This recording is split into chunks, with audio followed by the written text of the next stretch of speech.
Thanks for joining us once again on the live stream. We're hoping this broadcast is getting to where it needs to be. We've had some technical difficulties, so let's just hope and let's pray that it all works out. The gut, gastrointestinal health. What are we talking about here today? We have kind of been hyping this, if you will. Leaky gut. No one knows what in the world leaky gut really means. So what I just want to talk about is gastrointestinal health and integrity and what it means to your health, to human physiology. I just read on the live show this morning, the broadcast, the radio show this morning, and the discussion that covered the fact that recently now, researchers out of Dartmouth are saying it is without question that the gut microbiome, the bacterial milieu and the residence of the intestinal tract could actually be a cause of autoimmune conditions, and could also be a vehicle for treatment. So now we're seeing, after probably 20 years of discussions more in a holistic and a naturopathic arena, that now medicine is finally coming around to acknowledgement of what I believe is some very, very important, critical data. This right here, if we could do nothing else with you but improve the status of your intestinal functioning, your gastrointestinal health, bacteria, cell wall, the lining of the gut wall, make it more cohesive, make it work better, make it be more protective, balance the gut bacteria, make it less leaky, not as I shouldn't use the word translucent, that means things you can see through, but transductive, not letting things get through the intestinal wall, you will be a healthier individual, without question.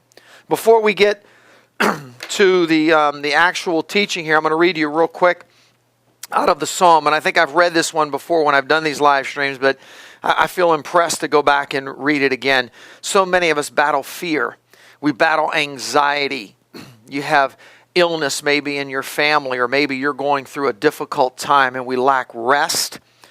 We don't know where to turn. We seem to lack provision. We seem to lack protection at times.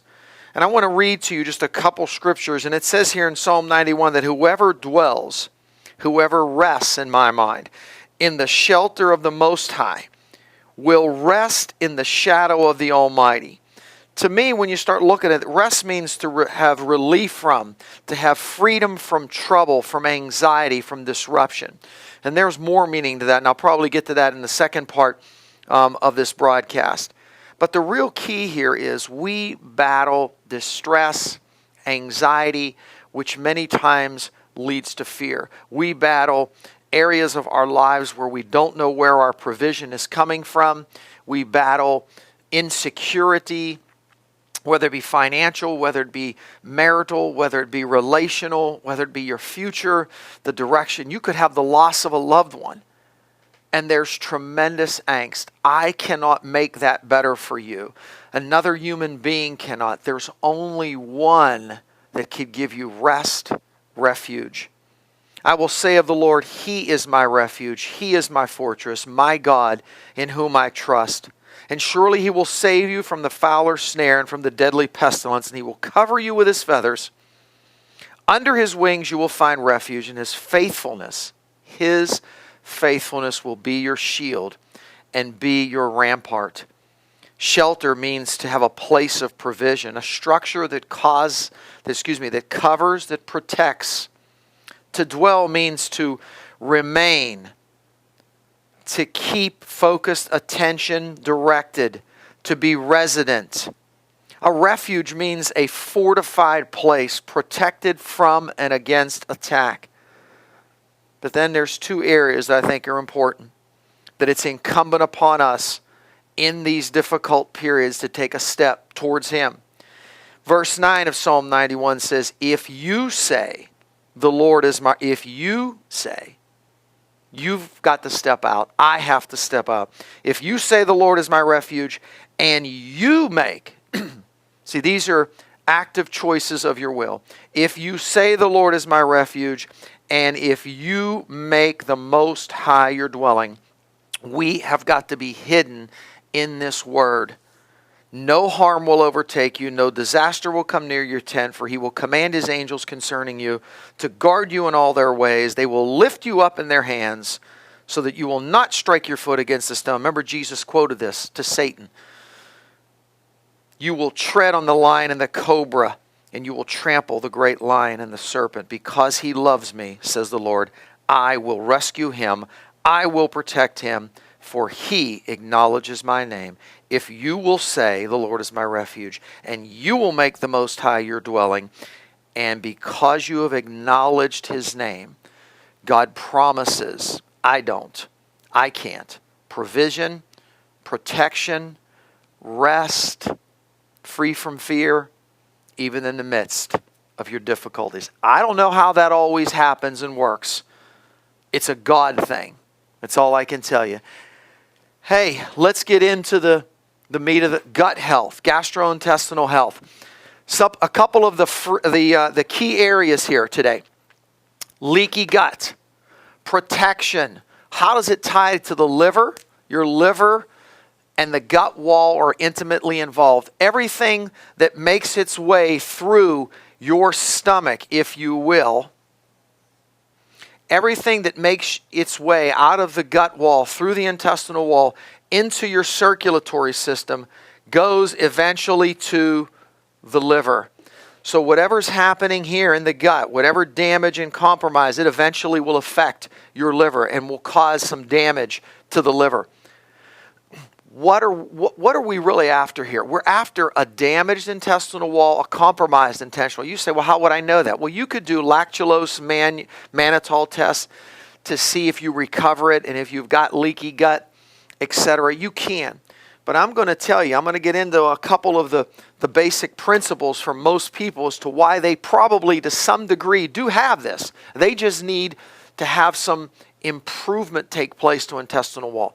So when I have a damaged intestinal wall, or let's just even say, that's a strong word, let's just say compromised, leaky, compromised, weakened would be another word. What happens?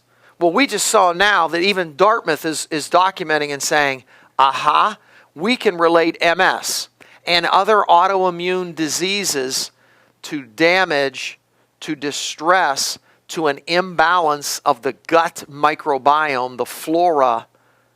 What? Wait a minute. Autoimmune diseases, I thought you would be born with that. I thought that you caught that.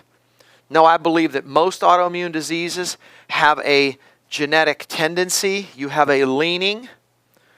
You could have some other confounding factors, low D status, damage to the gut wall, imbalance to the microbiome, the good bacteria, autoimmune diseases. Not my opinion. I have preached this for probably 17 years, literally now. Now even researchers at Dartmouth are saying, yes, we're seeing that. Now they're saying that might be a target for treatment. Meaning that if they can rebalance your gut wall, the bacteria, they're saying they believe they can use it as a treatment for MS. What else? It can produce disease, multiple diseases, inflammatory diseases. I'll get to them in a moment. What else can it do? Hypersensitivities. You can have more food reactions, more food sensitivities, more food allergies. Obviously, autoimmune, just talked about it. Inflammatory bowel diseases like Crohn's, colitis, ulcerative colitis, eczema, skin conditions, psoriasis, big link. I always say that the gut and the skin, external, internal, very intimately linked. What manifests here is many times a reflection, whether it's acne, psoriasis, eczema.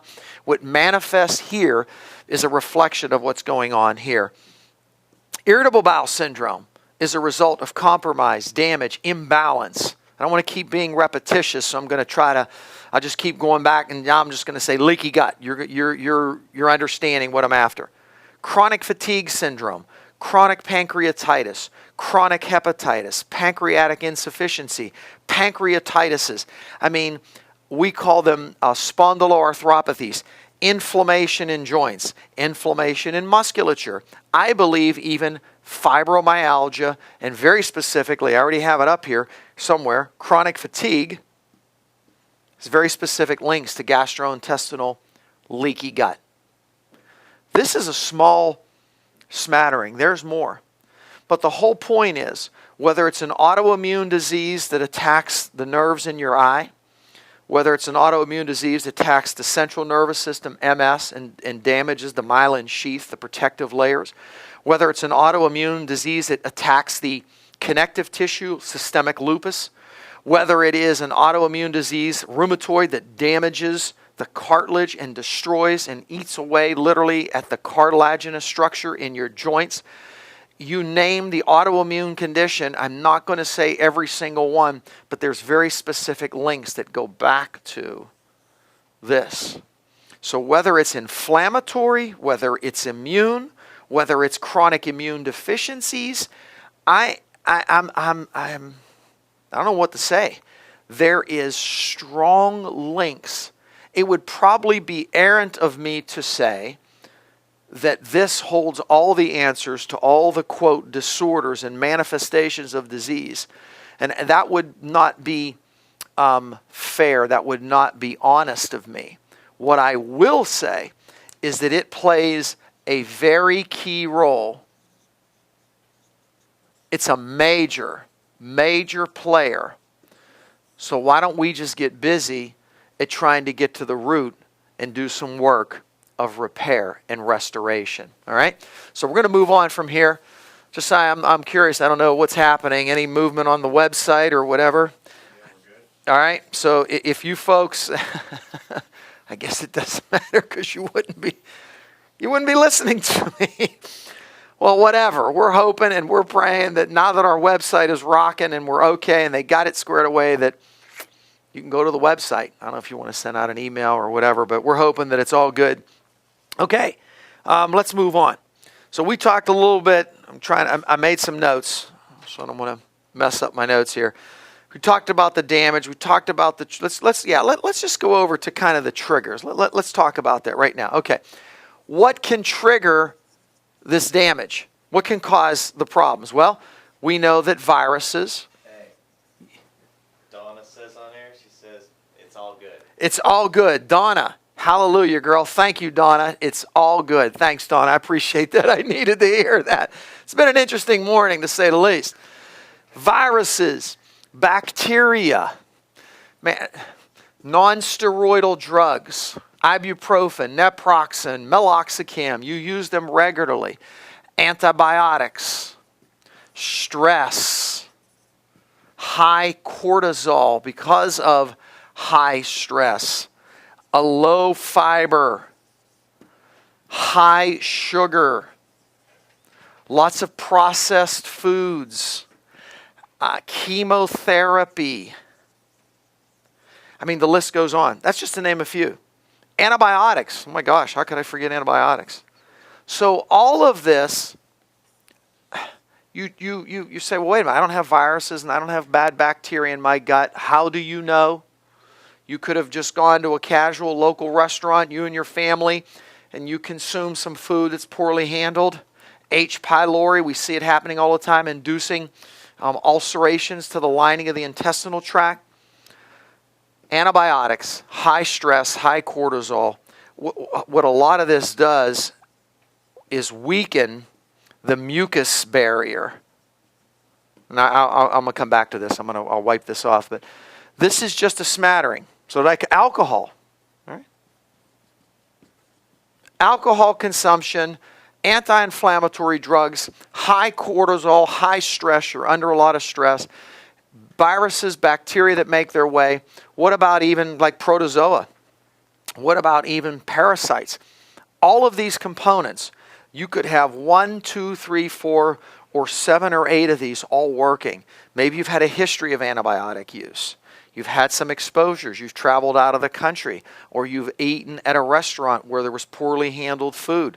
Maybe you've been through a bout of chemotherapy. Maybe it's one of your children and they're at school and they're away at school, or they're living on their own and they're not making good decisions. All of this leads to compromise, damage of the intestinal tract. I want to clarify that, again, this is not an opinion. This is not something that I just kind of believe. I can document, and I don't want to prolong these broadcasts, but I can document every single thing that we are talking about here, okay? So let's roll. Let's keep rolling, because I eventually, when we go to the break, and then when we come back from the break, I am going to want to make sure that we give you some options. So let's just go through. Those were some of the, not enough, I just made a note here that not enough raw foods. I made some notes this morning and last night. Not enough fiber, and I had that on there, but not enough raw foods. I believe that's another key area, that even if you look at a lot of children today, they consume a lot of foods that are not in their raw or native state. They eat a lot of foods that are, they don't eat like live fruits and vegetables. They don't eat apples. They don't eat cherries. They don't eat plums. They don't eat broccoli. They don't eat salads. We don't eat enough things that are live, with live enzymes, with soluble fibers. Just a lot of us just eat way too many processed foods. And you got to understand that we have, first of all, if you look at the gut, you have this mucousy barrier called secretory IgA. You have good bacteria that colonizes over that. You have kind of this is very crude, but you have an epithelial layer, the gut epithelium, and then behind that you have what's called the GALT system, gut-associated lymphoid tissue. What's lymphoid? What's that mean? Lymphocytes. 60 to 70% of the immune activity is right here on the lining of your gastrointestinal tract, just outside. God has given you literally your immune system to protect you from invading organisms that could come through, chemicals and metals and viruses and bacteria that can make their way through, and it is mediated by the policemen. The gatekeepers are the GALT system.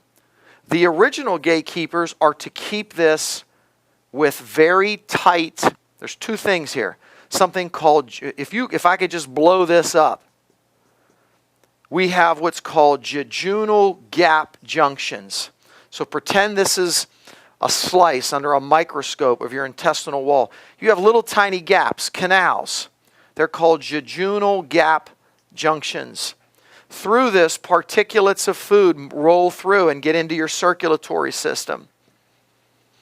If they are wide and compromised, you see what I'm talking about? How does that happen? Antibiotics, high levels of stress, poor diet, virus, bacteria, parasites, protozoa, all of that begins to damage and assault and weaken these jejunal gap junctions. They open up. There's desmosomes, and I don't really know this real well, so if you really know about this and you're going to call me out, you can send me an email. But desmosomes, should have done my homework a little bit better here, but desmosomes are involved in protecting the lining of the gut as well. So when you say, wait a minute, but my daughter, she has periods that are difficult and she has to take Anaprox, or she takes naproxen, or she takes Ibuprofen. She has to 2, 3, 4 days a month. Or I have a sister that has chronic headaches and migraines, and the only thing that really seems to help her, Joe, is Ibuprofen and Anaprox. I hear you. We've got to get them on a better protocol and program to deal with their problems, the underlying issue that's dealing with that. But what you're doing is you're taking care of another area of the body, right? You're dealing with another problem, and you're helping yourself there, but then you are assaulting another area of the body. Does that make sense? Antibiotics are not evil. If you have a severe staph infection, you need an antibiotic, not something natural. If you have bacterial meningitis, do not call me. You need to see a physician and you need to be on antibiotics. So there's a place for these pharmaceuticals. There's a place for the medication. But understand there is a long-term consequence in many cases. And then how you eat on a regular basis, your level of stress, the amount of sugar, the amount of white, the amount of refined, bacterial exposure, viral exposures, you got me? Begins to damage assault opens up these jejunal gap junctions, and now large particles of stuff, foods, then this GALT system is activated. Your immune system is hyperactivated. Now comes food allergies. Now comes, geez, I didn't even list it before. I can't believe I forgot this. Folks with multiple chemical sensitivities. They can't stand, they go into a place that has chemicals and it gives them a headache and it makes them sickly. They've got a lot of food allergies. A lot of food allergies. You can count on a basic fact that there's some compromise to the gut wall. Number two, it has then, why I put up at the beginning the GI and the liver, your liver's being affected. Because when this is bad and this is compromised and there's a big load, overload coming to the liver, it begins to damage, follow me, and deplete your liver. It depletes the antioxidant capacities. It depletes the detox mechanisms of the liver. You say, but wait a minute, God's given our liver the ability. Yes, God has given your liver the ability to do that, but it's very sophisticated. It goes through a process called glucuronidation, sulfation, phase 1, phase 2 detox, raises glutathione. This is very sophisticated. So the more the onslaught, I'm drinking alcohol, I'm taking anti-inflammatory drugs, I eat like a banshee, I eat whatever, or I eat a highly refined diet, I'm busy, I'm on the go, I skip meals, I'm being redundant. I said I'm telling you. I'm going to stop saying that. Mary was correcting me the other day for repeating things, so I'm going to stop that. Literally, I said that word 20 times the other day, so I'm not saying literal today. But emphasis. I guess I'm trying to emphasize. And what I'm emphasizing is that when I don't protect this, that it now overloads this liver. And then people are walking into big box stores and have to leave because they get headaches. Or someone has some cheap perfume or cheap cologne on. And even though I may not like, or you may not like the smell or the aroma of fragrance of that, others get a headache. They get a migraine from it. They feel sick and nauseous when they're exposed. They have food allergies. It is all linked to compromise here, overloading this. And this is how I begin to have a lot of distressing types of conditions that develop. I think we're going to go to a break. When we come back, I'm going to get, I guess I should have went through a couple other points about, now I think we've covered it. I'm going to skip over that. I think we've covered it. I think you're getting the message. If you are a healthcare practitioner, you're viewing this and you're saying, geez, I don't know, this doesn't make sense. This doesn't seem, I don't know why I haven't heard of this. I think that you're talking about things that are somehow disease, and how are you're making? I'm not making claims about anything, but you need to clearly see that we are battling a host of disorders today that can be traced back, as Dartmouth is right now, just in the past few days, admitting to and acknowledging that when this is disrupted. Now they're talking more the bacteria. I'm fully aware of that. But I'm telling you that the next layer, and I said it again, I apologize, the next layer is when I have this weakened, compromised intestinal wall, it overloads my liver. I can't clean up, detoxify. It overloads the GALT system. And then I have these other disorders that I'm going to allergists and immunologists and rheumatologists, and they're saying, I'm going to give you X drug for this and X drug for that and for this disease and for that disease, and I'm going to give you steroids, and I'm going to give you methotrexate, and I'm going to give you 6-MP. And meanwhile, we need to go back home base and shore this up. I'm going to go to a break. Stay with us. Be back in just a couple of minutes. Thanks for staying with us. We're about to close this portion of GI repair, leaky gut syndrome, however you want to term it. The key, what you want to remember is this is compromised. It leads to other disorders, whether it's headaches, migraines, eczema, psoriasis, multiple chemical sensitivities, arthritic, rheumatoid arthritic conditions, autoimmune conditions. The list goes on. Now, it's difficult. You say, well, why would if I'm dealing with another area, why would I complicate and go back to the gut?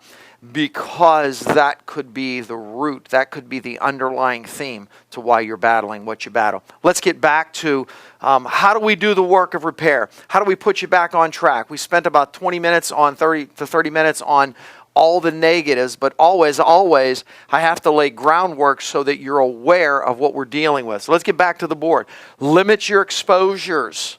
I've got to have you limit your exposure. Now, what do you mean by that? Limiting my exposures would be how many chemicals in the foods do I eat? How many processed foods? How many preserved foods? How much food do I consume that is not prepared at home, that's prepared out in a restaurant that might be loaded with bacteria, etc.?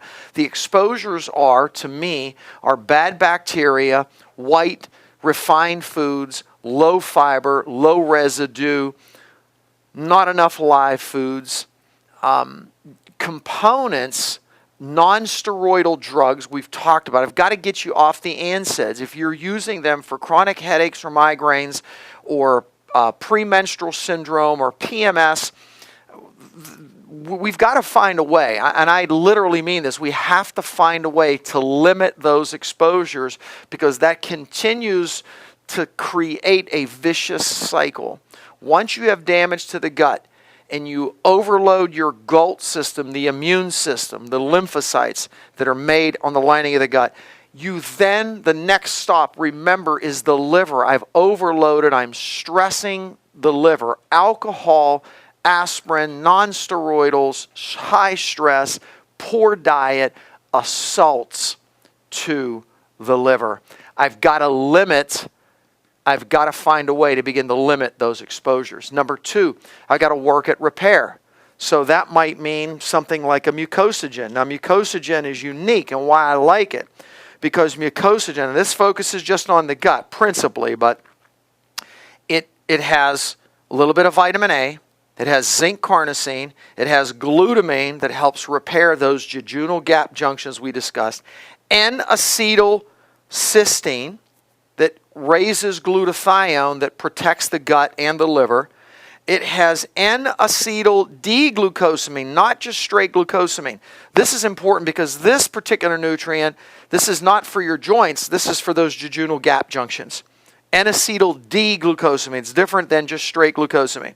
Gamma-oryzanol, black and white, documented in the literature to help those desmosomes, help repair those jejunal gap junctions. Milk thistle, a little bit of milk thistle, helps the gut, also the liver. Lactoferrin. Lactoferrin helps the immune system of the gut.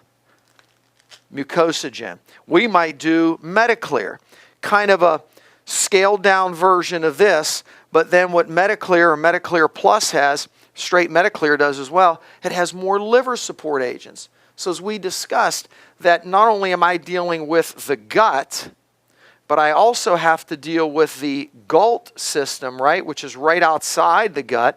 And then I also have to deal with the liver, correct?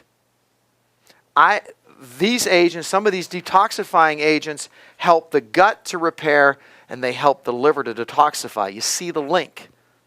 There's a 1, 2, 3-step process that you've got to be aware of. Say, well, I'm healthy. I don't want to do any of this. You don't have to do this every day, but this is not a bad idea to do periodically. To do what? Do some repair. Saccharomyces boulardii, Flora 400, Mucosagen, Metaclear. And we'll come over to maybe how we want to kill off some of these things. I don't know where I am over here. Okay.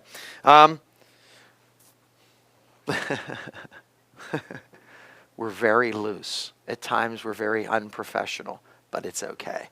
I want to get the message out. I want you to understand this. I'm after, first of all, I'm after your heart, praise God, and then I'm after your gut as well. So I'm not too worried about it. We've got all this sophisticated equipment that we're buying and all this good stuff, and praise God for it, but we're going to have some fun as well. Limit your exposures, improve your repair. Let me jump forward, and then I'll come back. We got to stop the bad growth. We cannot have growth. We got to have a no growth or limited growth of bad stuff. Now, how will we do that? Well, we could do something like an intestinal. Well, what does intestinal have? Thyme oil, clove oil, oregano oil. We have something called Candicid forte. I mean, I have multiple, or I even have a prep called, that should be on the website, that is called Bowel Detox, that is loaded with similar components. What is that? Those are natural agents that virus, bacteria in the gut wall, bad bacteria, protozoa, even parasites have a difficult time living in the presence of. So what I'm after here, sometimes we need to do something like intestinal or bowel detox for short periods of time, even if it's for a month, just to clean up our gut. Stop the growth, do the work of repair. So which ones work at repair? Either one of these two. I'll come to floor 400s, clean up the bad, work at stopping the bad growth of components, and now we're going to get into more specifically on the repair and the nutrients and so on. Okay, the repair comes from these agents because of the glutamine, the N-acetyl D-glucosamine, gamma oryzanol. Very sophisticated, quite honestly. Secondly, don't forget the liver. This one doesn't have a whole lot of liver support. This one does. And at that case, I might do like a liver essentials. So I should have brought in some liver essentials. But liver essentials would fit in here. You say, this sounds sophisticated. It's not. You don't do this every day. You might do this for a month, 6 weeks. You might do this twice a year, 3 times a year. Good, proactive, reducing my potential to develop some distant site disorder, disease, dysfunction, multiple chemical sensitivities.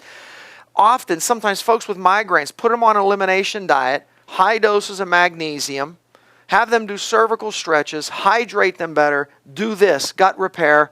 It's amazing what happens. Amazing. All right, nutrients.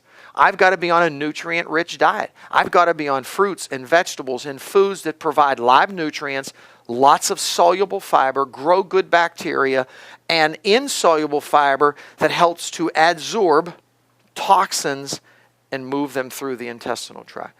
Steel-cut oats, great option. Flaxseed, organic flaxseed, freshly ground, couple tablespoons in the steel-cut oats, in the salad. Great options. Why? Because it adsorbs the junk in the gut. Clean house. I got to kill it off with some of these agents, rather. Okay? Bowel detox or intestinal. I need to sweep it away, literally, with good and quality sources of fiber, adsorbents. I got to do the work of repair with the right nutrients. Take your pick. I've got to limit my exposures, non-steroidal drugs, alcohol, white processed refined, high sugar. I think you're getting the drift. High stress is a killer. High stress is a huge killer. Here's what happens. If I'm under a lot of stress and I am not dealing with this and dealing with the stress efficiently, high stress causes a high production of cortisol.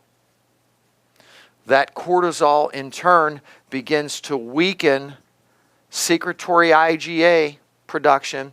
Remember, that is an immune globulin A, IgA. It is a mucus barrier of protection for you. Okay? Secretory IgA. That begins to, remember we talked about this is the lining of your gut. This is the SIGA, this inner layer.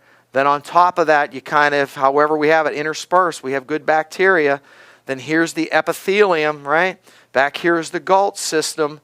So fibers and good bacteria and killing off the bad. And then managing stress is important because managing stress, what that does is when I don't, high levels of stress begin to do 2 things.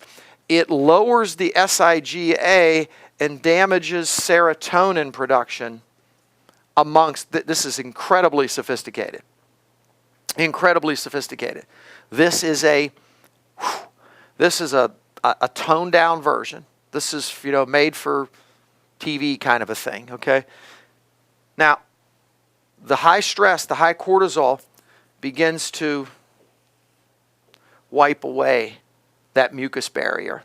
It wipes away this mucus barrier. now I am susceptible. Now I'm going to get fancy. When this is wiped away, I am susceptible, I'll get technical, to antigen, anti being against good, penetration.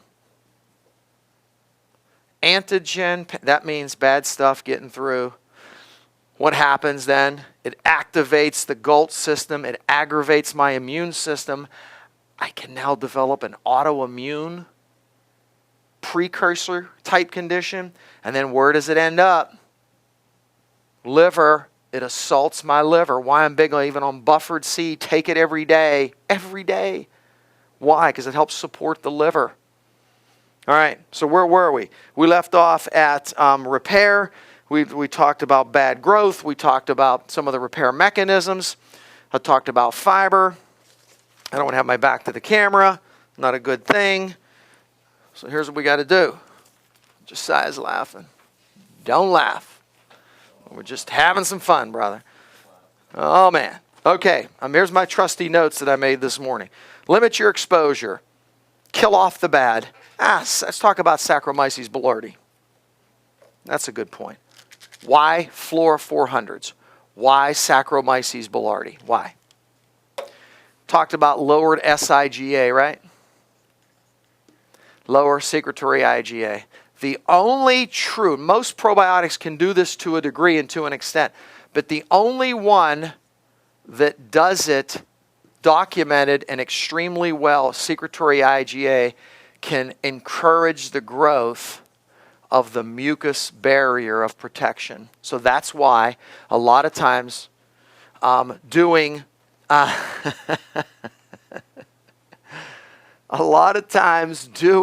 I'm on the board, I'm over here, right?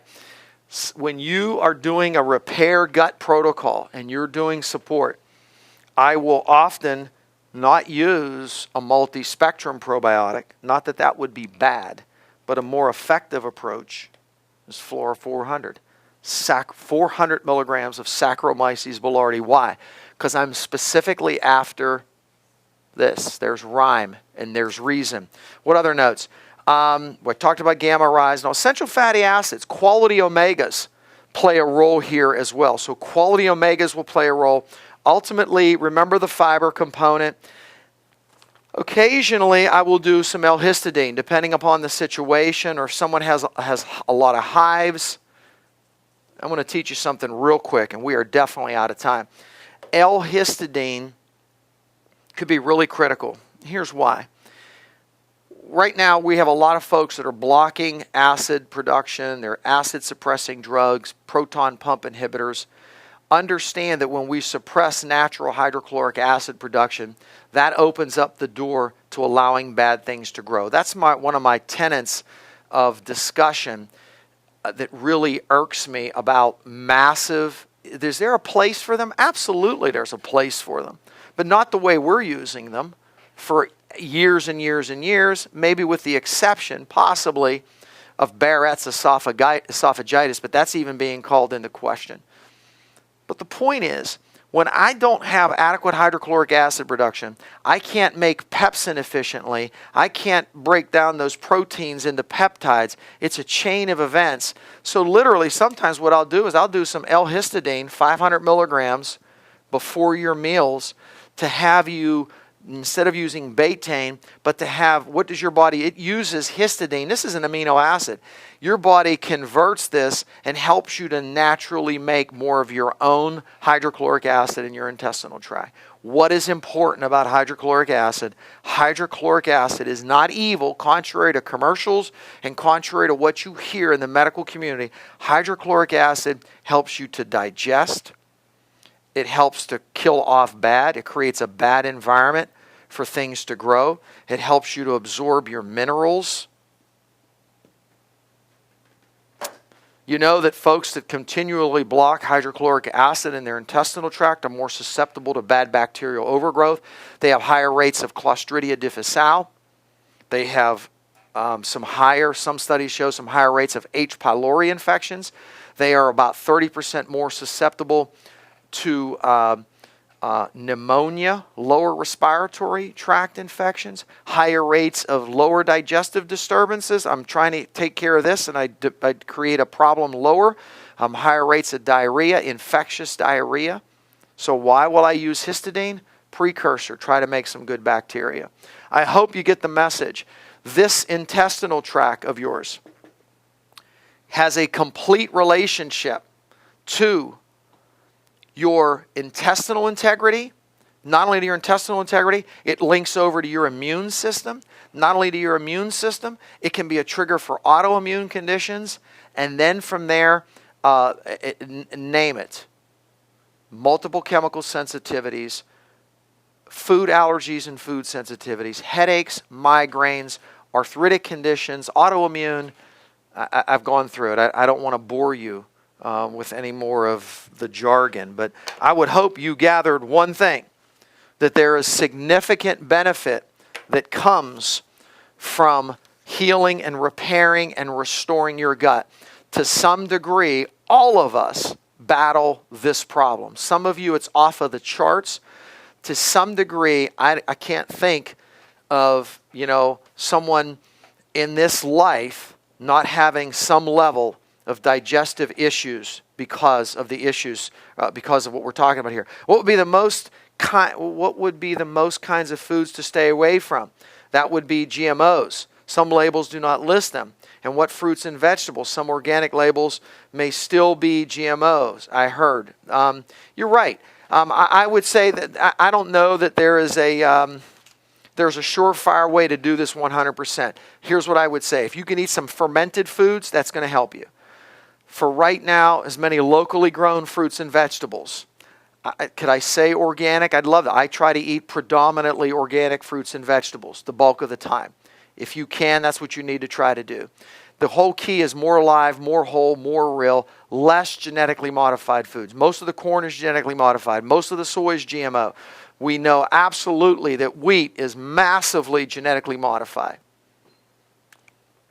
Locally grown vegetables and fruits, organic, grow your own if you can, if it's possible. Organic sources of protein. There's no perfect way to do this, but really the real problem is sugars, white, refined, processed, a lot of chemicals, lots of preservatives that are added. Foods that are processed is really the key. So hopefully we dealt with that. The last thing I want to just encourage you with, rest. I started with that. If you say the Lord is my refuge, if I'm willing to say, I'm going to make God my refuge, and I will make the Most High my dwelling. We talk about fear, and we talk about, it says here, the terror of the night. But whoever dwells in the shelter of the Most High will rest in the shadow of the Almighty. So let me just read you just a dictionary of rest. Relief or freedom, especially from anything that wearies, troubles, and disturbs. Relief or freedom, especially from anything that wearies, troubles, and disturbs. I know I can use that, and I'm pretty sure that many of you can too. Repose, solitude, tranquility, spiritual calm, or a mental calm. A refreshing, quiet repose. Rest.